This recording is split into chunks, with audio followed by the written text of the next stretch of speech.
So some of the biggest components for me in the DealerRater product, again, we start out with the 4 Ps, the product, the price, the place, and then the person.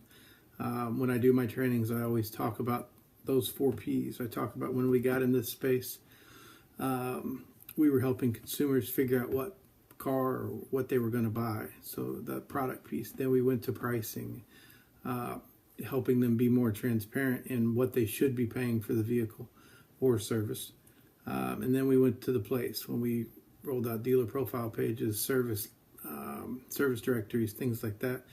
Then we were giving the consumer now a place for them to find these things. The next component is to the person, allowing that consumer to now drill it down to the person that they want to deal with when they walk in the store. You guys, we've all heard the stat of 97% of the car shoppers would prefer to know the salesperson that they were going to work with before they walked into the store. That resonates huge with the sales staff. That resonates obviously huge with our consumer base, getting our dealer principals or our decision makers to understand what that means and how that translates to their bottom line, to getting more people in the door, and then to their salespeople is a top of mind conversation that I always have.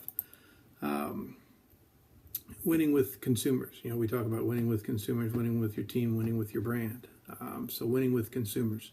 The SEO component of DealerRater is the best out there. I mean, have any of your dealerships Google their name with reviews at the end. We're always going to be there as far as the DealerRater component. Right behind usually the SEM component or their website, and then sometimes right behind us, or we're always right there on page 1.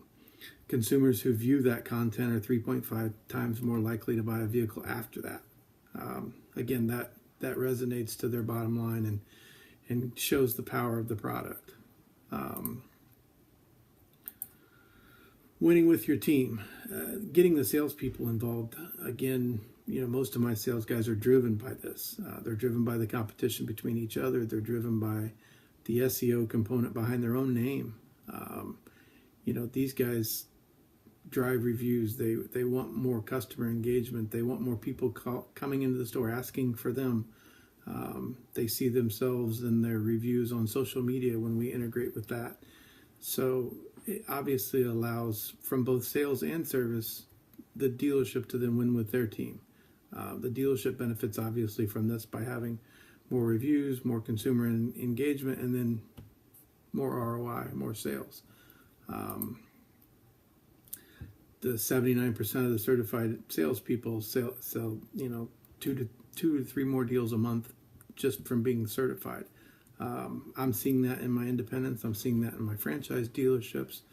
And this is before we even integrate the next piece into the VDP. Winning with your brand.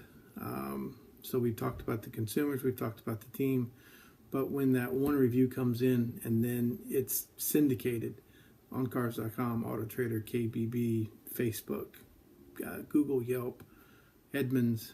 The Edmunds piece I don't focus on as much, but the Google piece, I talk about it in every conversation. It's in the knowledge panel. The Yelp piece, obviously Facebook, and some of the other social media that we can do. But again, AutoTrader and KBB being both driven by reviews, and then these reviews going to those platforms as well. So one review, and I've used this stat, one review has the potential of 40 million eyeballs.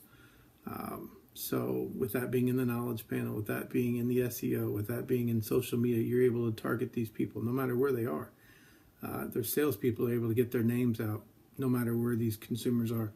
The dealerships, no matter where these consumers are. So the visibility behind, there's just really no drawbacks. You know, we've had some pushback, I guess, from dealers on integrating it into their BDC. It's not the most effective thing.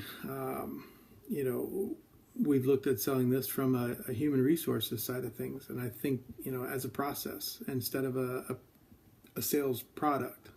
So I think those are the biggest keys, is how it's sold, how it's set up, and again, helping them throughout the process of both gaining reviews, distributing reviews, managing reviews, and then responding to reviews. So those things really demonstrate the power of it, and it's where the most success for me has come from.